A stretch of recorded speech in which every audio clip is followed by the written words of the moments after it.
pépère. Allez, l'équipe sur le plateau. Oh là là là là là, oh là là là là là là, quelle image. La joie du pistolero à l'arrivée.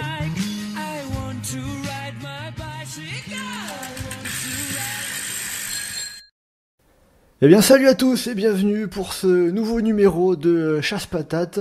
Dans ce nouveau numéro, on va vous parler des parcours des grands tours qui ont été présentés il y a peu de temps, que ce soit le Tour de France et le Tour d'Italie, le Tour d'Espagne restant encore à être dévoilé. Pour cela, je vais accueillir certains de nos spécialistes des parcours. On commence avec Alex. Salut Alex. Salut. Et on accueille également Johan. Salut Johan. Salut. Et on est aussi avec Adrien. Salut Adrien. Bonjour.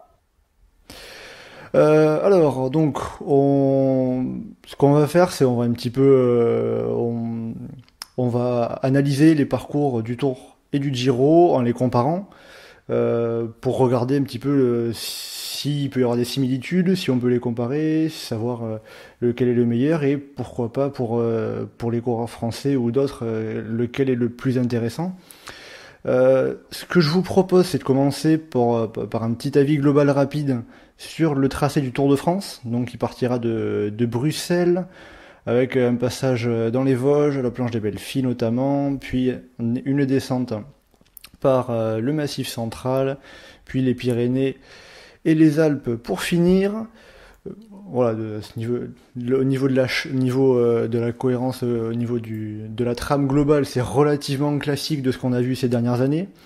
Alex, est-ce que, de manière globale, est-ce que il te plaît ou est-ce que t'es moyen emballé? Est-ce que t'as des remarques particulières à faire dans l'ensemble en tout cas? Sur le Tour de France, je trouve qu'il y a beaucoup de bonnes intentions, mais que la plupart ont été mal exécutées. En fait, il y a beaucoup d'étapes où tu sens que ASO a voulu faire un truc et au final que ça donne pas un résultat super. Je pense notamment aux plusieurs arrivées en altitude, à l'étape Val Thorens, à l'étape de Tignes par exemple, à la fois au Prat d'Albi ou à la planche des Belles Filles. Où il y avait peut-être moyen de les mettre mieux en valeur que faire une vulgaire course de côte qui rimera pas à grand chose quoi, au final. Ouais, donc pour toi ça reste un petit peu à améliorer, il y a des petites choses à améliorer, mais oui voilà, j'ai envie de dire que le parcours il est pas bon, mais au moins j'ai envie de dire qu'ASO essaye un peu de se renouveler, mais ils le font pas forcément correctement. Ah, c'est sympa, bien essayé les mecs, mais c'est pas terrible. Bah oui, mais là c'est ça. T'es du même avis toi Johan? Moi déjà, j'ai un problème avec le parcours du Tour de France, c'est-à-dire que il y a une étape que j'aime beaucoup, ce qui fait que je suis pas objectif du tout et que j'adore ce parcours. Donc après, je pense que la qualité de ce parcours et notamment par rapport au parcours des dernières années, c'est déjà la plaine est mieux travaillée que les dernières années, clairement, par rapport aux dernières années où ça avait tendance à empiler les étapes de sprint de manière idiote en évitant des difficultés. Là, au moins, ça a l'avantage de mettre un peu des difficultés un peu partout, de faire pas mal d'étapes dynamiques et surtout de faire une montagne qui soit plus ouverte, je dirais. Ça avait déjà été un peu le cas l'année dernière avec l'étape de la Reims, mais là, je trouve qu'on a une montagne qui est plus, qui est un peu bordélique, qui est un peu mal organisée, mais qui a l'avantage de laisser de la place pour faire des trucs. Donc pour moi c'est un parcours qui offre des possibilités, c'est ça au final qui est le plus important que après les deux coureurs ils donnent ce qu'ils auront à donner quoi. Ouais, un parcours qui est quand même relativement ouvert, c'est vrai que ça c'est quelque chose qu'on peut quand même facilement voir et qui est un petit peu dans la lignée de ce qu'on a vu notamment sur l'étape de la Reims cette année. Adrien, toi, quel est ton avis un petit peu sur ce Tour de France 2019 hein? Je rejoins Johan sur le fait qu'ASO se soit bien réussi concernant les étapes de plaine qui sont en effet mieux tracées qu'auparavant. On n'est pas sur du pêché avec 3 ou 4 étapes de plaine d'affilée. Là, il y a vraiment un travail qui a été fait. On découpe assez bien la première semaine. Là, il y a même pas d'étape de sprint d'affilée en fait. C'est exactement. C'est une nouveauté. J'ai pas souvenir dans un Tour récent de voir un tel découpage. Les étapes de montagne, pareil, en effet, elles sont assez ouvertes malgré de nombreuses arrivées au sommet. Mais on voit le duo final alpin qui, malgré tout, est assez roulant. Ça va permettre de laisser pas mal d'opportunités pour les baroudeurs, pour ceux qui veulent attaquer de loin. Donc, dans l'ensemble, je trouve que c'est un tour très bien tracé, malgré des Pyrénées maltraitées. Ouais, après moi, bon, on en reparlera après. Moi, je trouve aussi que dans l'ensemble, il est plutôt bien, mais que d'une certaine manière, plus on avance au fil du tour, plus il y a des détails qui sont un petit peu négatifs, des mauvais détails et des points qui gâchent un petit peu ce parcours global. Après, ça reste quand même très intéressant, notamment le fait d'avoir plutôt bien dispatché les difficultés au fur et à mesure du parcours. Ça, c'est intéressant. Ça veut dire que voilà, comme tu l'as dit, Johan, il y a pas 2 étapes de plat d'affilée. Donc, on va pas s'endormir 2 jours d'affilée. Et voilà. Donc, il y a de quoi faire. Il y a de quoi faire en tout cas pour les coureurs. Ça, c'est une certitude. Et après sur le tracé du Tour d'Italie, donc qui a été présenté quelques jours après, donc le Tour d'Italie qui partira lui de Bologne, avec alors le Tour d'Italie qui lui est un tracé qui part un petit peu vers le sud pour aller et puis pour revenir ensuite et aller chercher les Alpes qui vont occuper toutes les 2 dernières semaines. Le Tour d'Italie, c'est un peu comme le Tour de France cette année, c'est-à-dire que le Tour de France, il snob le côté ouest. C'est genre, vous existez pas, vous avez fait la dernière, c'est bon, allez, laissez tomber, on va faire que les parties à l'est. Le Tour d'Italie, c'est le sud, c'est on fait une petite incursion rapide vite fait pour aller jusqu'à Rome, et puis après, hop, au revoir, on retourne au nord, quoi. Ouais, ils vont même pas jusqu'à Rome d'ailleurs, hein. Ils vont juste au-dessus en fait. C'est vrai que la répartition géographique des grands tours, bon, ça se voit surtout quand même sur le Tour de France où ce qu'on peut voir, on retrouve un petit peu ce qu'on appelle la diagonale du vide, mais pas exactement comme on la voit en géographie pure, avec pas mal de départements de lieux qui sont assez peu visités par le Tour de France. Mais c'est vrai que du coup, c'est dû aussi au fait qu'il n'y a plus l'esprit pêcheux de on va faire une semaine complète de plat pour aller visiter toute la France et ensuite on s'occupe de la montagne.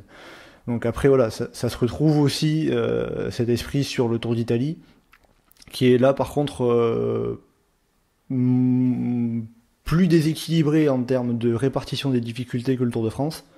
Je pense que vous serez d'accord avec moi. C'est un peu un euphémisme là, c'est. Oui, avec beaucoup de plats pour commencer et beaucoup de montagnes pour finir. Si on résume globalement, ça peut se condenser comme ça. Je sais pas ce que je sais pas si vous êtes d'accord, mais Ouais, t'as plus ou moins résumé la situation en fait, c'est qu'on va se faire chier pendant la première semaine et on va vraiment commencer à avoir des trucs qui se passent au bout de la 13e, 14e étape. Voilà. Et puis d'ailleurs, à noter que les sprinters, ils ont vraiment une seule étape pour eux pendant les 2 dernières semaines sur le Giro, ce qui est assez impressionnant. Non mais oui, enfin le Giro c'est exactement ça. C'est le Tour de France s'est dit bon, on est trop des semaines déséquilibrées, donc on va tout rééquilibrer, on va éviter d'avoir 2 sprints de suite. Le Giro ça a été bon, on s'en fout, on fout tout à la fin, toute la montagne, un gros bloc bien violent, bien énorme, et puis avant on se bade un peu en plaine, on va chercher quelques petites bosses, mais on se foule pas trop, et puis ça donne pas mal d'étapes où il risque pas d'avoir beaucoup d'écart, où se passer grand chose pour le général, à part sur les chronos. Et ouais, effectivement, ça fait un peu, vous allumez la télé à partir de la 13e, 14e étape, et ça suffit, quoi. Après, est-ce que l'objectif pour RCS, l'organisateur du Giro, est-ce que l'objectif en fonctionnant ainsi, c'est pas d'essayer de récupérer un petit peu les sprinters qui pourraient aller sur le Tour de France pour leur dire ok, faites la première moitié du Giro, après on laisse les grimpeurs et comme ça vous pourrez faire le Tour de France aussi. Est-ce qu'il n'y a pas un petit peu ce complexe d'infériorité vis-à-vis de la grande boucle? De toute façon, ça, ils ont déjà eu des 4 sprinters des années précédentes qui faisaient ça, comme Greppel ou Kittel. Donc en soi, ça marche pas si mal de faire les premières étapes du Giro et d'abandonner. Ça fait comme si tu faisais une course par étape de 11, 12, 13 jours. C'est pas, ça se surmonte, quoi. C'est pas aussi violent que ça. Mais ouais, du coup, peut-être que c'était la volonté, mais je suis même pas aussi sûr que ça, en fait. Parce que ils ont, l'RCS a comme toujours eu un peu la tendance à mettre un peu tout sur un gros bloc un peu médiatiquement vendable, plutôt que de vraiment mettre une course très étalée tout le long. En fait, c'était déjà le cas un peu en 2017 et en 2017 et 2018, où c'était surtout sur la fin, quoi. En 2018, c'était surtout à partir de 15e étape, t'avais une vraie étape de montagne avec Sapada. Et même 2017, t'avais surtout le bloco ça au début, mais après ça traînait. C'est un peu la même tendance que les dernières années, en plus accentuée. Est-ce que ça va être mieux ou pas, je sais pas, mais en tout cas, ils ont été encore plus dans le schéma, je trouve. Ouais, c'est vrai que c'est un schéma qu'on retrouve assez fréquemment sur le Tour d'Italie.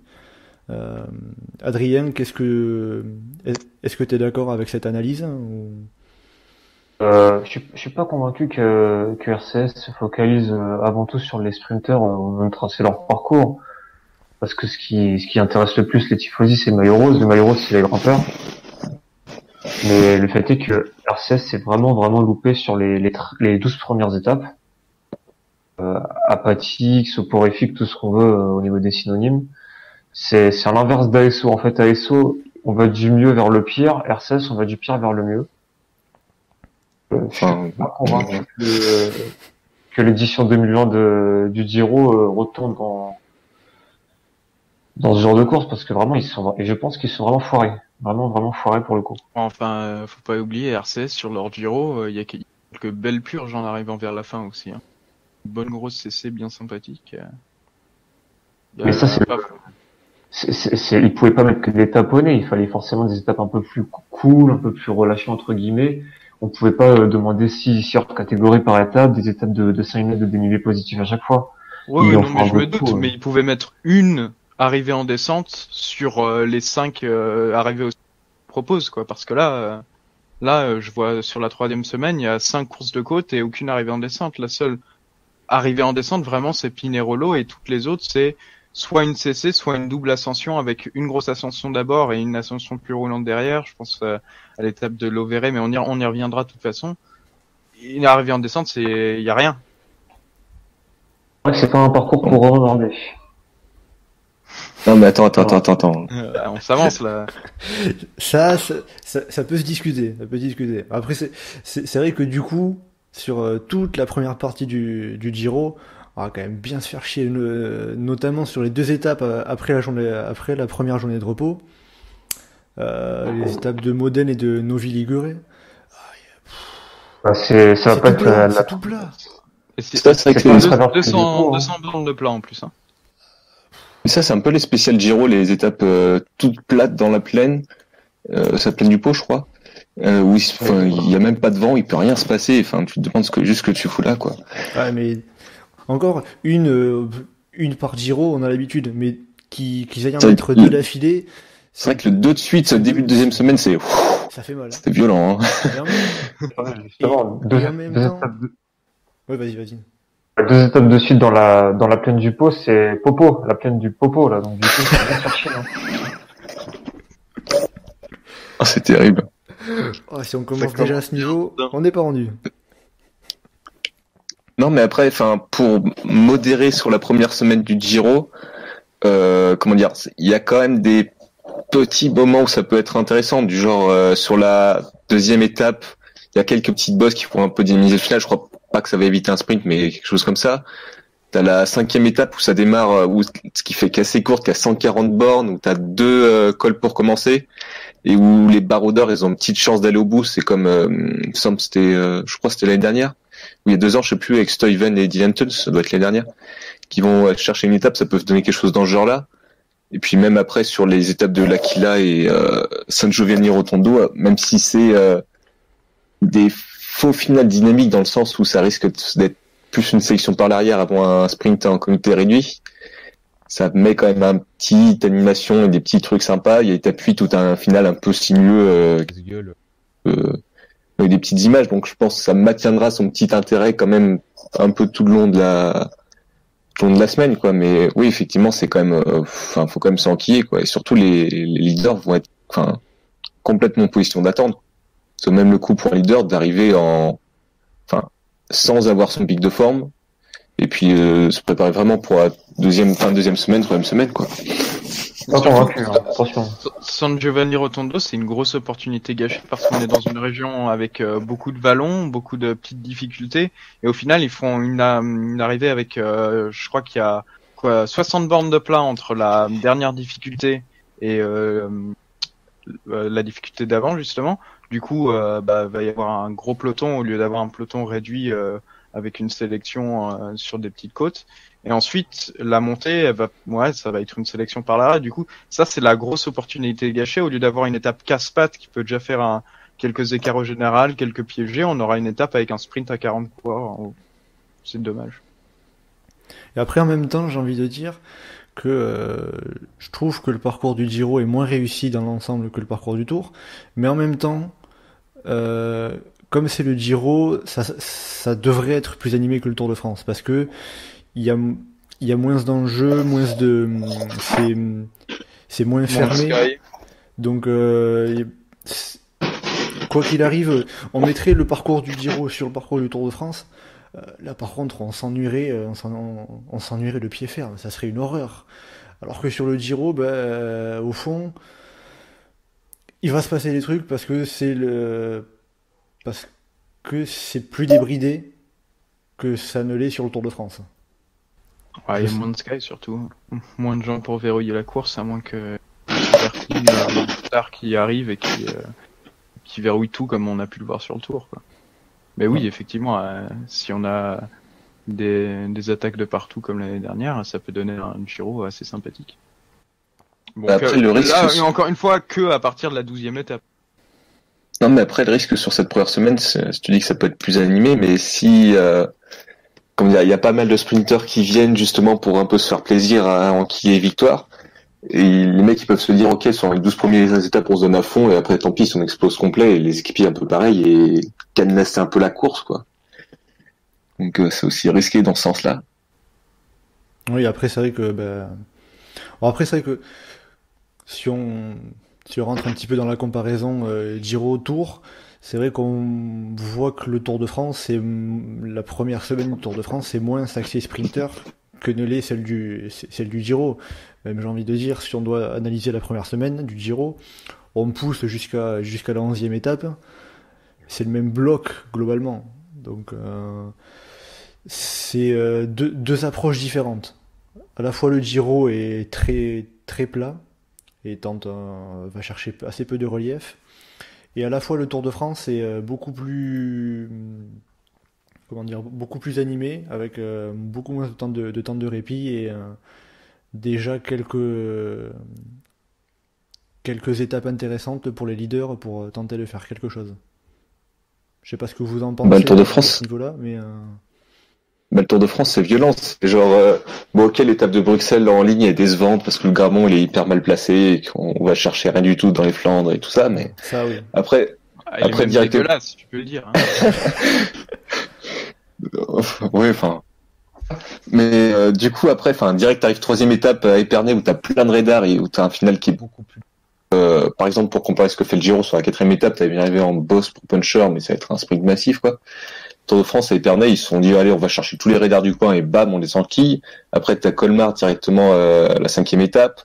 Et après t'as Evolge. Enfin, ça va beaucoup plus vite dans le vif du sujet, quoi. Et entre temps, les sprinters, ils ont Bruxelles, Nancy, Chalon. En première semaine, ça fait que 3 étapes à aller chercher, c'est pas beaucoup, quoi.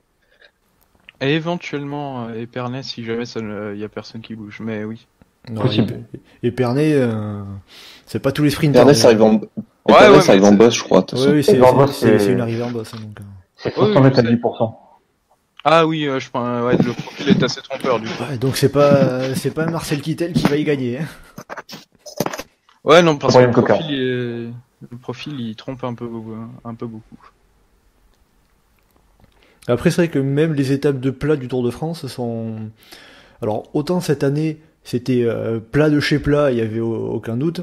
Autant cette année, autant pour 2019, pardon, elles vont être plus animées, un peu plus de peps.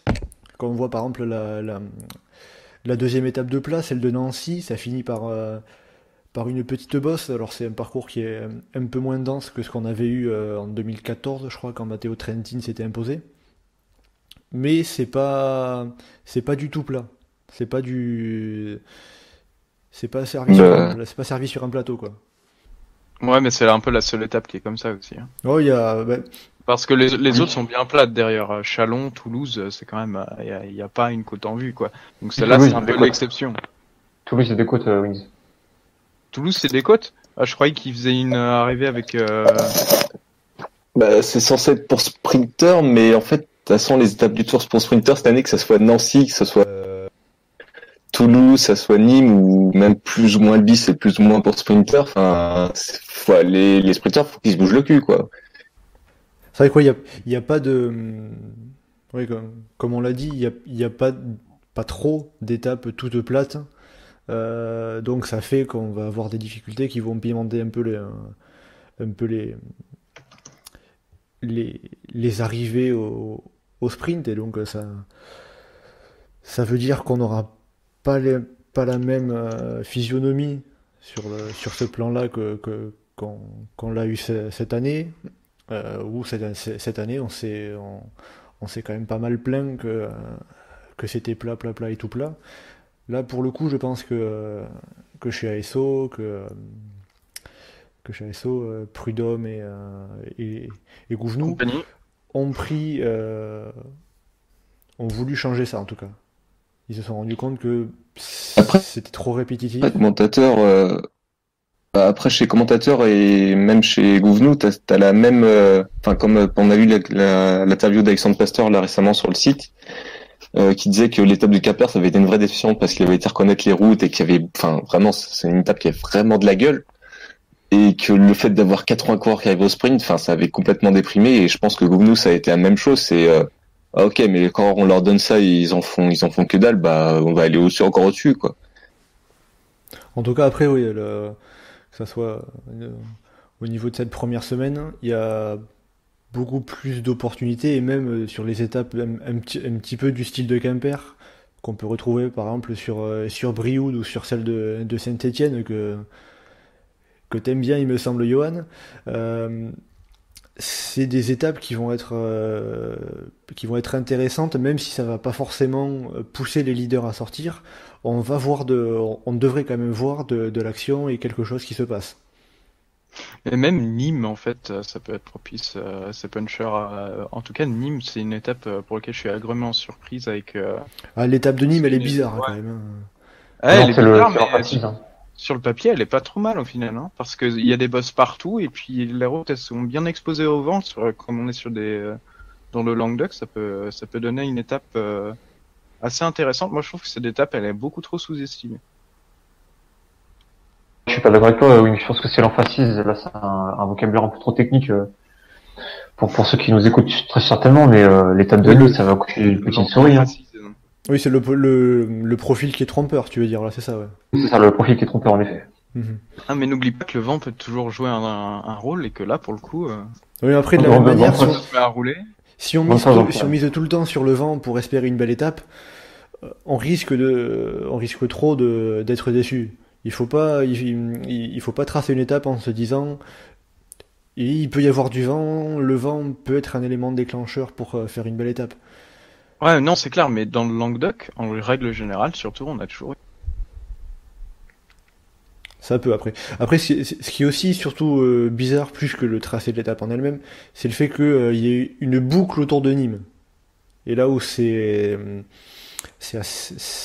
rare quand même sur les derniers Tours de France. Hein, vous pouvez me corriger si je me trompe, mais une étape en ligne qui part et qui arrive dans la même ville, c'est surtout. Ça s'est pas vu depuis longtemps, quoi. Ouais, voilà, surtout pour une étape toute plate. Enfin, c'est. Dernière étape de grand départ, en fait. Ça fait pas une étape de milieu de Tour de France. Oui, c'est ça, voilà. Et c'est Swam qui disait sur le forum que, enfin, ce genre d'étape c'était bizarre et que ça ressemblait plus à la position d'un contre-la-montre, a priori, et que c'était bizarre ce transfert entre, c'est Prades Albis et Limoux, il me semble. Non, entre Prades Non. Entre Prades le Albis Tourmalet et et Limoux, entre le Tourmalet et Limoux, et derrière entre Foix et Nîmes. C'est ça. Là que ça faisait plus l'impression d'étapes qui avaient sauté ou quelque chose dans ce genre-là, quoi, et qu'ils avaient dû transférer le contre-la-montre à Pau et adapter, parce que, enfin, cette étape de Nîmes, elle est un peu hors contexte, quoi. Elle est utile parce que pour équilibrer pour les sprinters, mais en soi, elle aurait pu être un autre moment, donc c'est un peu bizarre, quoi. J'ai une petite, Ah, vas-y. j'ai une petite théorie, c'est qu'en fait, les Paris Tour, ça a beaucoup gueulé sur la difficulté du parcours. Et je me demande si ASO, ils ont pas voulu tracer à la base une étape languedocienne avec des chemins. Et que face à la gronde des coureurs, ils se sont dit, oh là là là là, attention, on sort notre plan B. Il y a une direction de Nîmes avec des chemins pour mettre une étape plate pour sprinter un peu purge. Mais bon, il en faut également. Action à Paris Tour. Ça, il me semble que c'était le cas pour l'étape d'Épernay. Ils voulaient passer dans plein de champs de vignes avec les champs de vigne, les champs de vignes, les chemins de vigne plutôt. Ils voulaient passer dans plein de chemins de vigne plus les côtes, et ils ont vu qu'avec ce qu'a donné Paris Tour, ils ont enlevé les chemins de vigne pour ne garder que les côtes. Mais pour Nîmes, c'est aussi une explication valable qu'on peut trouver. Oui, mais l'enchaînement, en général, de toute façon, cet enchaînement Tourmalet-Nîmes avec Limoux au milieu, il est surtout bizarre parce que quand on transfère à Limoux et qu'on part vers Foix, on part vers l'ouest, alors qu'on en vient, au lieu d'aller vers l'est et vers la mer, en toute logique. Donc c'est un peu bizarre, en fait, de revenir sur les traces, alors qu'on aurait pu faire une étape qui partait, je sais pas moi, de Campan ou de Saint-Gaudin et d'arriver au Pradalbis, et ensuite de faire une étape avec un long transfert, puisque de toute façon, on enchaîne un repos avant l'étape. Donc pourquoi pas faire un long transfert là? Moi, cette étape Limoux-Foix, elle me laisse un peu perplexe parce que je vois pas trop la logique dans son positionnement. Après, c'est peut-être, c'est plus à regarder par rapport aux hôtels, par rapport au centre hôtelier du Tour de France. Il me semble que dans les Pyrénées, c'est Pau, Toulouse, le Val d'Aran et Andorre. Donc là, c'est certainement après le Tourmalet que les équipes, toute la caravane partent dormir du côté de Toulouse. Mais voilà, c'est vrai que, en tout cas sur la carte, ça donne quelque chose d'étonnant. Un départ de Saint-Gaudin, ça s'est déjà vu plusieurs fois. Moi, je comprends pas, en fait. Bah, peut-être que la ville était pas candidate, qu'ils voulaient pas payer. Ouais, mais ça fait quand même la pub avec tout ce qui se passe là-bas. Moi, je suis pas dans la logistique du Tour de France généralement. Alors, il y a des logiques qui nous dépassent parfois un petit peu. Bon, après, là, on a commencé un petit peu à parler des étapes, que ça soit aussi bien les étapes vallonnées que les étapes, on va dire un petit peu pour baroudeur. J'ai envie de dire que dans l'ensemble, sur le Giro et le Tour, on peut en retrouver 4 sur le Tour de France. C'est Épernay, Saint-Étienne, Brioude et Gap. Et sur le Giro, pour les punchers purs, hein, on est d'accord, hein, pas pour les punchers, baroudeurs, etc. Parce qu'il y a Bagnères de Bigorre aussi techniquement. Parce qu'elle n'est pas ultra compliquée cette étape. Oui, voilà, mais je mets ça plutôt dans les étapes ou vallonnées ou pour baroudeurs, parce que j'ai envie de dire que ça peut être assez ouvert. Voilà, et donc voilà, sur le tour, on a ces 4 étapes. Après, tu dis Bagnères de Bigorre, on aurait pu rajouter aussi Colmar, par exemple. Bien sûr. Ouais, Colmar, ça me paraît un peu plus difficile quand même. Mais en soi, Saint-Étienne est plus une étape de montagne que Colmar et Bagnères de Bigorre. Hein. Il y a quasiment 4000 mètres de dénivelé, ça monte tout. Ça a des beaux pourcentages, ça a des beaux cols. Et je sais pas comment va arriver le peloton à la fin, surtout qu'ils ont pas arrêté de mettre des bosses même dans le final, quoi. Je crois à 3 km d'arrivée, il y a encore une petite bosse. Du coup, je sais pas si ça va jouer tellement sur le punch que sur la résistance, celle-là. Mais... Ouais, non, il y a pas un mètre de plat, et soit ils ont vraiment fait du beau boulot, là, pour le coup. Ça va tout le temps y avoir une montée, donc ça est juste un effort complet, tout le temps. C'est vrai que ça aussi, c'est... Même sur le Oui, vas-y. Parce que même sur le profil, en fait, il y a partie entre la côte d'Avez et les dernières montées qui paraît plus facile et plus roulante, mais en fait, t'as des petits cols au milieu, tu pourrais te classer en 3e catégorie, quoi. Donc c'est vraiment l'étape un peu piège que les coureurs vont pas les reconnaître parce que on reconnaît pas une étape qui est en plein milieu comme ça au milieu de nulle part. mais sur laquelle ils se sont fait plaisir, quoi. Il y a Gouvenou qui a dit qu'il a été chercher tous les petits cols sur Strava du Beaujolais, et puis et l'étape qui ressemble dans le genre à Saint-Flour en 2011 où Thomas Vauclair avait pris le jaune. En plus dur encore, je pense. En tout cas, un final qui est moins favorable à un peloton. Mais du coup, ça peut être vraiment l'étape intéressante de début de tour, peut-être plus encore qu'une planche de Belfi qui est un peu en finale où ça risque de se jouer dans la dernière côte, quoi. C'est vrai qu'après c'est une étape où vraiment il y aura pas de répit. Il y a vraiment, comme vous l'avez dit, pas un mètre de plat sur au moins la deuxième moitié de l'étape, donc beaucoup plus difficile certainement qu'elle en a l'air. Et si on regarde aussi par rapport au Giro, ce style d'étape on l'a pas en fait en Italie, parce qu'en Italie si on regarde un petit peu les étapes, pas les étapes de haute montagne, si on regarde simplement les étapes un petit peu pareil vallonnées ou pour baroudeurs, bon ça commence avec Frascati qui est ça commence avec Frascati ou qui finira simplement avec une petite côte. On a San Giovanni Rotondo, l'Aquila et Com qui va être quasiment comme le Tour de Lombardie. Donc de la même manière, ça manque certainement un peu sur le Tour d'Italie. Je sais pas ce que vous en pensez, Adrien. Est-ce que tu penses que ça manque aussi un petit peu? Sur le Tour d'Italie, ça manque d'une étape, en effet, comme on pouvait en voir à San Fermo par le passé. Vous savez, les étapes un peu made in Tirreno, avec des petits murs dans le final, des reliefs escarpés. C'est clairement une étape Giro-like. Et sur le Tour d'Italie, ça va être vraiment, c'est apathique, quoi. Frascati, c'est bien, mais bon, c'est 4 km à 4%. Rotondo, c'est 5% max. L'Aquila, c'est 6% max. Ça n'a rien à voir avec 2010. Ils ont un peu tracé ça entre caca, quoi. Et ils le font à chaque Giro, non, ça? Il y a des étapes qui sont mieux tracées que ce qu'ils nous proposent cette année. Là, il y a aucune recherche, il y a aucun petit mur en ville. Enfin, c'est le charme de l'Italie, c'est justement ces petits murs en pleine ville, on voit les briques, etc. J'ai l'impression qu'on ait des radars de ce type-là, alors que le Tour, on a trouvé pour une fois. Mais je pense que c'est une question d'équilibre aussi par rapport à toute la montagne qu'ils ont mise. En fait, si tu regardes le Tour et le Giro, à part peut-être le kilométrage qui est plus important sur le Giro, en termes de relief global sur les deux, ça revient plus ou moins à la même chose. Oui, t'as raison. Juste sur le plus étalé, alors que le Giro, ils ont vraiment tout mis dans la montagne, et ça bouffe un peu le reste, quoi. Et c'est pas sûr que ça soit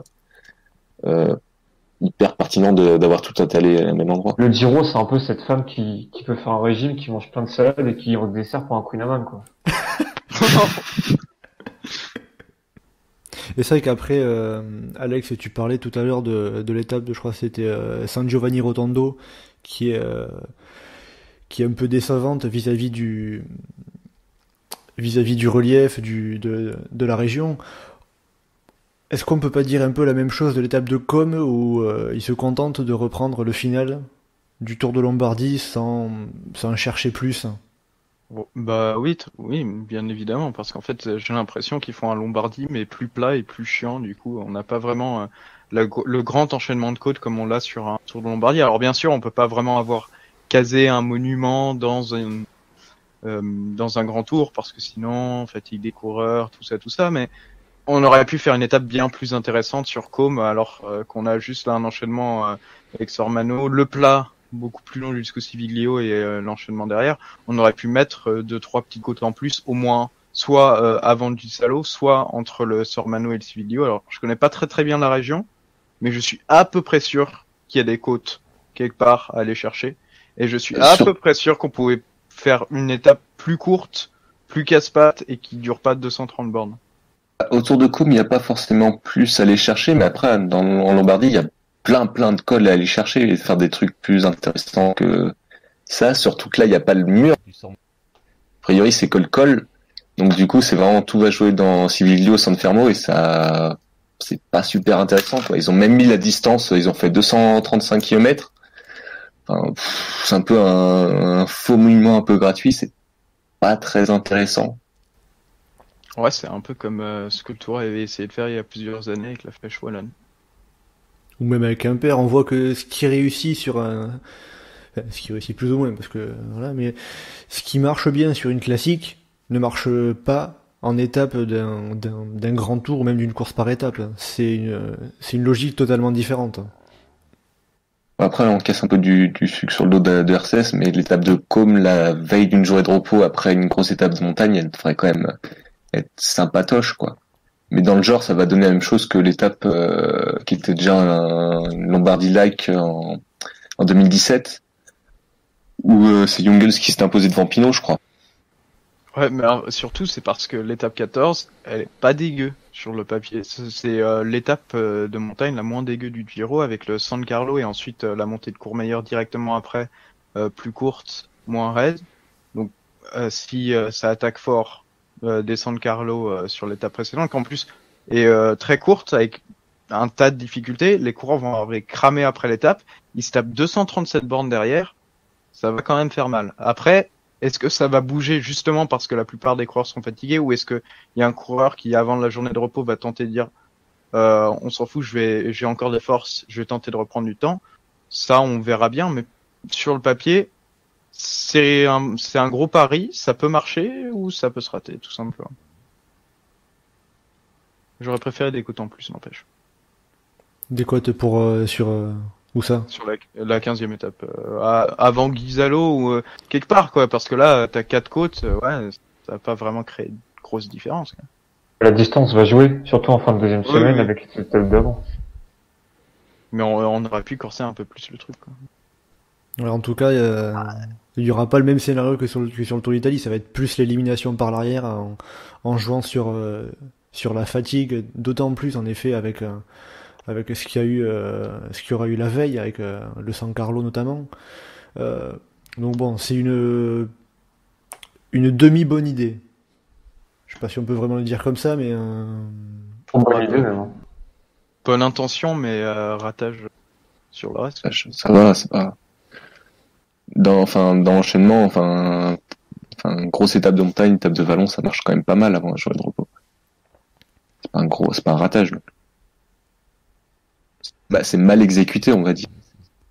Sympa dans l'idée. oui, c'est peut-être plus que c'est mal exécuté, en effet, ouais. Bon, après, au niveau des autres étapes, qu'elles soient aussi bien un peu vallonnées ou pour baroudeur, sans être trop montagneuse, on a tout dit, si ce n'est celle de Gap sur le Tour de France, qui revient encore. On n'en parle pas parce que sinon on va se suicider.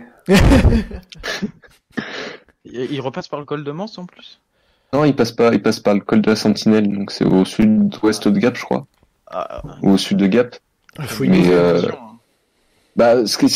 un col qui est moins anti-sprinter et moins pro-grimpeur, donc ça peut donner peut-être un truc un peu différent avec un petit sprint en petit comité ou quelque chose comme ça. Après aussi ce qui prend 18 minutes d'avance. Hein. Ouais, mais ça se contrôle, une échappée, hein, t'es pas obligé de laisser partir non plus. Hein. Et puis par contre, il faut avoir parce qu'il passe il passe peut-être pas la nationale comme il prenait d'habitude pour aller jusqu'à Gap, il passe plus bas sur une sur une départementale entre les montagnes, donc entre le Ventoux et les Baronnies. Et à la fin, tu finis même par une petite vallée avec des gorges et tout, ça va être super sympa quand même, mais pour les mamies, quoi. Ouais, ça va peut-être être plus beau que intéressant sportivement, quoi. Après, ça dépend de comment l'échappée part ou pas, quoi, parce que c'est comme, par exemple, en 2011, la première année où il y a l'étape, c'est pas seulement que le code de Mans s'est un peu révélé et que c'était intéressant dans le final, c'est que t'as eu une échappée qui est partie au bout de 110 bornes ou un truc comme ça, quoi. Enfin, c'était vraiment une très très belle étape. Donc, si ça te donne quelque chose comme ça en soi, tu passes une super journée, quoi, mais sinon, c'est un peu inutile quand même.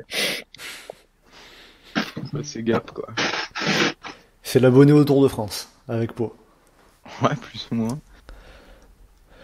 Bon, du coup, avant d'attaquer la montagne, on va parler du contre-la-montre, enfin des contre-la-montre, puisqu'il y en a 2 sur le Tour de France, un contre-la-montre par équipe de 27 km dès le 2e jour à Bruxelles, Et un autre contre-la-montre individuel, cette fois également de 27 km autour de Pau, un petit peu plus vallonné.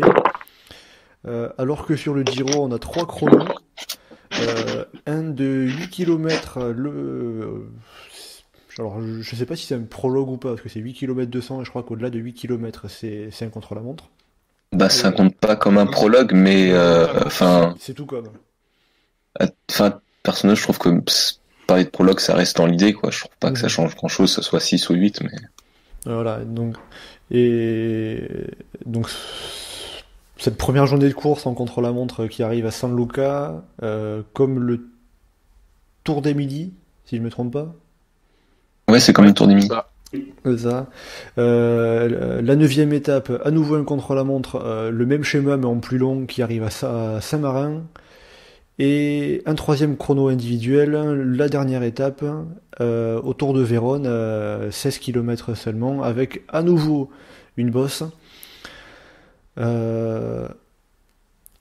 Alors, est-ce que on peut dire qu'on a d'un côté un Tour de France qui aime un peu moins les rouleurs et de l'autre un Giro qui veut favoriser les rouleurs grimpeurs, d'une certaine manière, avec ses chronos très vallonnés?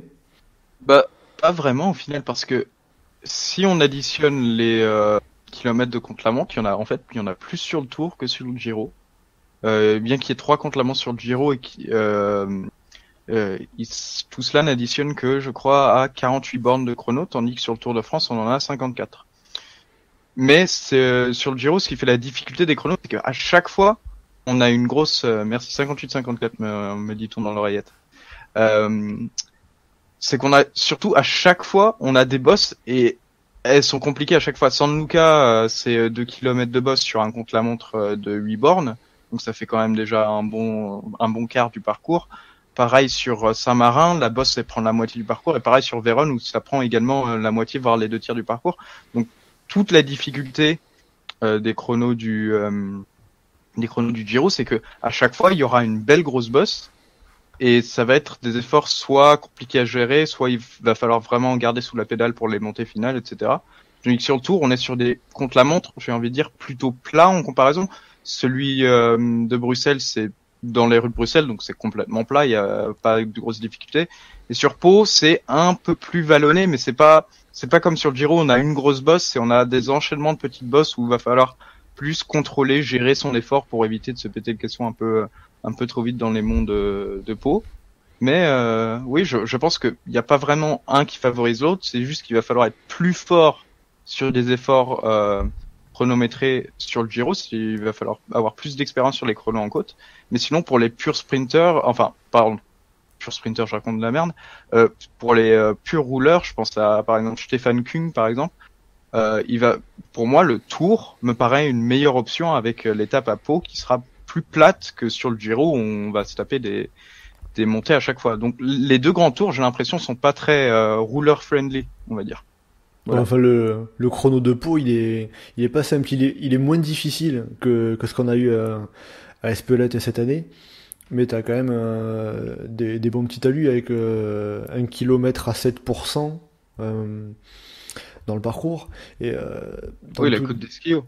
Ouais, mais voilà. ce que je veux dire, c'est que c'est moins difficile que ce qu'il y a sur le Giro. Donc si t'as d'un côté le Giro avec 3 chronos, mais qui sont tous en bosse, et de l'autre côté le Tour avec un chrono par équipe et un chrono, bah, tu vas prendre le Tour parce que c'est moins difficile. Après, Stefan Küng, il s'est plaint sur Twitter que le Tour était trop difficile aussi, hein, donc. Il a pas regardé la présentation du Giro. Là. Après, de toute façon, Stefan Küng, il sera certainement sur le Tour de France pour Thibaut Pinot aussi. Ah, pour le contre par équipe, un mec comme ça, tu le prends, quoi. Oui, c'est tu le mets pas de côté. Hein. Mais après, ouais, enfin, RCS a mieux vendu ses chronos en faisant 3 exercices différents. En faisant genre, vous avez vu, nous on est dans la tradition machin, mais en fait, c'est que 60 bornes, c'est pas beaucoup. Et c'est un peu de la quoi, dans le sens où ça compense pas beaucoup toute la montagne qu'ils vont mettre derrière, quoi.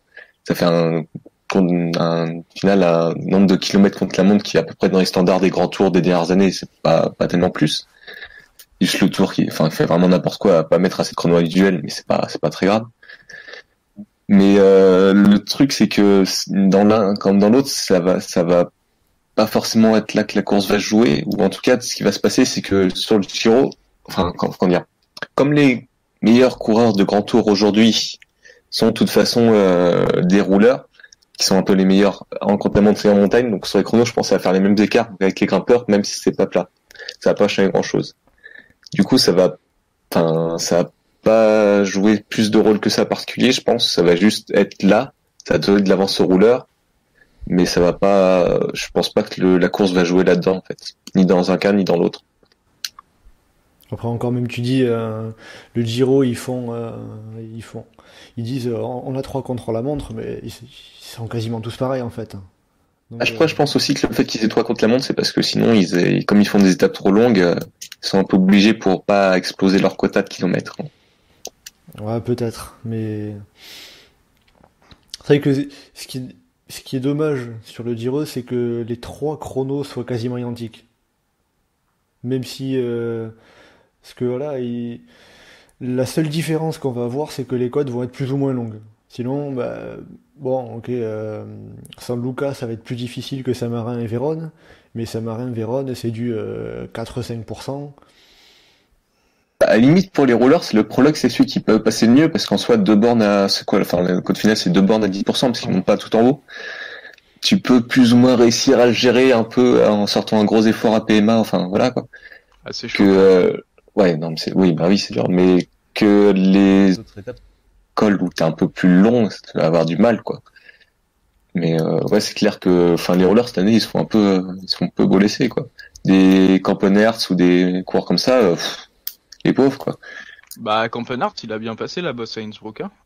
Ouais, mais il est sur courant alternatif, hein, comme Ballard. Une meuf, Il lui faut une meuf. c'est ça. Et encore, vu le parcours de cette année, il y a plus de chances qu'il la trouve en Espagne. Hein. Enfin, même si on sait pas ce que ça sera le Tour d'Espagne, mais... Enfin, en tout cas, ce qui est sûr, c'est là, que... la Vuelta nous sort un grand tour sans chrono. Et ouais, sinon sur les kilométrages contre la montre, donc les meilleurs coureurs du monde sont les rouleurs. Enfin, c'est compliqué de se dire ok, on va leur donner plein d'avance et les grimpeurs, faut compter sur eux pour qu'ils attaquent quand même. C'est en soi, faudrait le faire, faudrait quand même assumer le fait de mettre au moins 50, 60, 70 bandes de contre la montre individuelles. Mais je comprends que du côté des organisateurs, ils soient pas chauds pour ça, quoi. Et sans avoir, enfin, on a lu plein de trucs, c'est pour favoriser Français, blablabla, mais à mon avis, c'est de la connerie. C'est juste que déjà, ils sont pas fans des chronos individuels, Gouvenou et Prudhomme, pour une question de spectacle. Et que là, actuellement, c'était pas grand chose qui t'incite à mettre beaucoup de chronos pour équilibrer la sportivité des coureurs, quoi. C'est sûr que le fait que les meilleurs rouleurs soient en même temps aussi fassent partie des meilleurs grimpeurs, ça aide pas à avoir plus de contre-la-montre sur les grands tours. Voilà, c'est pas... Parce que du coup, ça leur donnerait encore un avantage supplémentaire et voilà, il y a peut-être certainement l'argument de on va mettre moins de contre-la-montre pour leur donner moins cet avantage-là, étant donné que en montagne, ils tiennent quand même le coup. Mais, Oui, je pense qu'il y a une part de ça c'est sûr. Qu'est-ce que tu as à dire, toi, Adrien, là-dessus, sur ces contre-la-montre Non, mais je vous rejoins totalement. Déjà, je comprends pas pourquoi le Giro a proposé 3 contre-la-montre identiques. Et puis c'est sûr que quand on voit le Tour de France avec Froome, Thomas, Roglic et Dumoulin à l'avant au classement général avec du chrono, bah, si on leur fout un chrono de 40 bornes, les gars ils écrasent le tour et puis rideau quoi. Bonsoir Clara. Donc non, ça vaut plus le coup. Je me demande même si dans les années à venir on va pas avoir un des 2 grands tours sans chronomètre, sans contre-la-montre pardon. Je pense qu'on y vient petit à petit. On voit que KSO réduit drastiquement les épreuves chronométrées. Ça m'étonnerait pas que Gouvenou et Prudhomme tapent du poing sur la table si les Sky ou Dumoulin écrasent le tour l'année prochaine. Après, je vois mal ça arriver tout simplement parce que ça enlève une grosse catégorie de coureurs de ta start list. Donc ça m'étonnerait qu'on ait plus de contre-la-montre, mais après des contre-la-montre réduits, on réduit à un contre-la-montre avec 20-25 bornes de chrono individuel, c'est possible. Bien sûr, Wings, parce que si tu ne mets pas de contre-la-montre, imaginons l'année prochaine, il n'y aurait pas eu de contre-la-montre sur le tour. Qui ne serait pas venu? Tony Martin? Ouais, c'est pas faux, mais tu enlèves Tony Martin, t'enlèves des mecs comme Campenard, Skung et Ils s'en foutent, ASO. Ils s'en foutent de Campenard. Skung, il serait venu quand même. Enfin, c'est qui Campenard? Après, t'as Dumoulin qui est pas chaud pour venir sur le tour à cause de ça quand même aussi. Hein, ouais. Mais... Ouais, mais ça fait des places en plus pour Pinot et Bardet pour grimper au classement général. Attention, complot. Ah, c'est vicieux, ça, c'est vicieux. Alors on va faire, tu sais, pour faire gagner le tour à Pinot, tu fais 15 étapes en Suisse, un petit passage par Italie et puis en Franche-Comté et puis voilà quoi.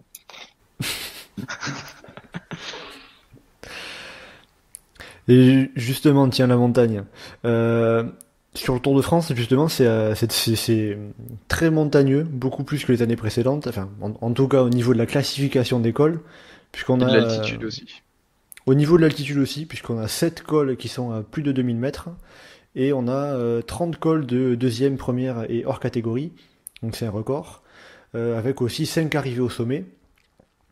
Et du côté du Giro, par contre, on arrive tout le temps au sommet, pas d'arrivée en descente plutôt, ça va être plus correct. Ouais, mais enfin, t'as des étapes où les mecs comptent pas vraiment parce que c'est dans le col d'avant que ça va jouer, donc c'est pas des vraies arrivées au sommet, on va dire. Enfin. Oui, voilà, oui, non, mais voilà. Mis à part Pinerolo, ça se finira pas sur un Grand Prix de la montagne. L'arrivée sera pas ne serait-ce qu'une petite montée en tout cas. Oui. Oui. Et après, Ponte di Legno sur l'étape 16, il y aura des courses de côte plus ou moins. Bah, il y aura plus que des courses de côte d'ailleurs. Il y aura triple course de côte pour les montagnes après et rideau après. Donc du coup, aucune arrivée en descente. Mais le Tour de France, ça pas grand chose à lui envier, même s'ils ont bien essayé quand même de mettre des arrivées en descente avec le Galibier notamment. Mais c'est vrai que, à mon avis, il y a une arrivée en montée en trop sur le Tour de France. Je sais pas trop où je la mettrais cette arrivée en descente. Peut-être sur la 20e étape, au lieu d'avoir ces 30 bornes de montée sur Val Thorens, cette arrivée en descente quelque part. Et puis voilà quoi. Faire une étape bien bourrin. Après, justement, est-ce que ça manque pas d'avoir même peu plus d'arrivées en descente? Parce que même sur le Tour de France, bon, Bagnères du Bigorre, il devrait pas se passer grand-chose du côté des leaders. Et le Galibier, la deuxième moitié... Déjà, sur le Tour de France, il y a le scandale du Tourmalet. Est-ce qu'on doit arriver au sommet du Tourmalet ou est-ce qu'on doit faire la descente? Parce que c'est quand même un col, c'est pas bien d'arriver en haut, quoi. C'est tout le débat de est-ce qu'on arrive au sommet d'un col ou pas? Bah, moi, non, parce que les descentes, c'est rigolo, donc c'est dommage de pas les faire, quoi. Mais, Ça dépend du col, Si t'as un bel environnement bien sympathique, tu vas pas dire non, quoi. Ouais, j'ai envie de dire, sauf si on peut pas descendre de l'autre côté, comme c'est le cas pour le porter, un col, c'est fait pour être monté et descendu, c'est tout. surtout que ton Tourmalet, c'est pas trop compliqué d'aller après qu'elle ait une arrivée à, comment ça s'appelle? À Bagnères de Bigorre. En dessous de l'Orchestre dans 6 ans, là, c'est, Payolle. Campan? Le lac de Payolle. Ah oui, lac de Payolle. Là, qui en soi, ça fait à peu près la même chose que le Giro, donc t'as un gros col et puis après t'as quelques kilomètres de montée, enfin, ça va assez vite, quoi. Donc, c'est dommage de mettre l'arrivée là-haut, surtout que c'est une galère technique. Et je trouve pas que ça soit plus prestigieux dans le sens où même si tu gagnes ailleurs, ça sera quand même l'étape du Tourmalet. Enfin, je trouve pas que ça change grand-chose de gagner en haut ou gagner ailleurs. Mais ouais, c'est plus une question de prestige qu'autre chose, mais du coup ça fait une course de côte, c'est pas très intéressant non plus. Le problème c'est que t'enchaînes 2 courses de côte, en fait t'enchaînes Tourmalet, ensuite t'as le Prat d'Albi qui sera une course de côte malgré la présence du mur de Péguerre qui est plus près que le Soulor du Tourmalet, mais ça reste quand même une course de côte. Du coup oui, il aurait fallu arriver en descente, je sais pas où, mais il aurait quand même fallu arriver en descente. Bon après, la distance peut jouer parce que c'est que 117 bornes sur Tap Tourmalet, mais... c'est pas ouf quand même, il n'y a pas un gros enchaînement, quoi. Après, là, je me dis, j'y pense un peu comme ça, mais est-ce que l'arrivée au Tourmalet, ça serait pas pour faire l'hommage à Eugène Christophe, qui a été le premier à porter le maillot jaune, et dont tout le monde connaît l'histoire au Tourmalet? Oui, mais tu peux pas être le Tourmalet et faire l'arrivée ailleurs. Hein. Eugène Christophe, c'est dans la descente qui fait sa fourche. Hein. En extrapolant de la même manière que Prudhomme dit qu'il a fait le tour le contre-la-montre à Pau parce que pour la date anniversaire du maillot jaune, il voulait une ville historique. C'est du mytho, ça. Ah, il y a des chances, mais bon. Ouais, mais du coup, sur le Tour de France, c'est intéressant sur les Vosges, ça démarre bien, ça lance bien la course. On a plein d'étapes un peu incertaines, vallonnées, où les leaders, ça va faire petit à petit des écarts, ça va mettre un peu des recherches différentes, ça va être intéressant. Donc, il va caler un premier classement peut-être un peu plus définitif. Et après, c'est vrai que les Pyrénées, c'est un peu, ça peut être un peu nul, quoi. Parce que si Bagnères de Bigorre, ça esquémote un peu et qu'on arrive à un sprint à 25 ou qu'après on a une course de côte Tourmalet, course de côte Pradalbis, c'est un peu échappé Bagnères de Bigorre. C'est clairement pour Baroud, à mon avis. Et je tiens à préciser par contre que l'étape des Vosges, la planche des belles filles, je suis agréablement surpris parce qu'on m'attendait à une course de côte dégueulasse comme on en a l'habitude. Ouais, ça sera le cas. Mais bah oui, mais elle est quand même un peu mieux gérée celle-là parce qu'il y a plus de difficultés. On a Mark Stein, Hunsrück, Ballon d'Alsace et l'autre là, je sais pas, Ouais. c'est quoi ça? Les Chevrères. Et le Chevrères, il arrive vraiment juste avant la planche des belles filles, c'est-à-dire qu'on va enchaîner deux ascensions directement. Donc je sais pas s'il y a des gens qui vont tenter le Chevrères, ça m'étonnerait, mais ça va quand même piquer les jambes quoi. Donc c'est pas comme en 2014, ça n'a pas tenté des masses dans le Chevrard non plus. Hein. Ouais, et puis... 2014, t'avais une étape qui était magnifique et que les coureurs ont escamoté, mais de manière dégueulasse. Mais c'était un peu... je me souviens plus du film, mais c'était il y avait similaire. autant de cols avant. C'était similaire. Ouais. Après, sur cette étape, il y a un truc qui est très cool, je trouve, c'est de repasser par Blanc d'Alsace, parce que ça faisait un peu longtemps et que c'est quand même une montée emblématique.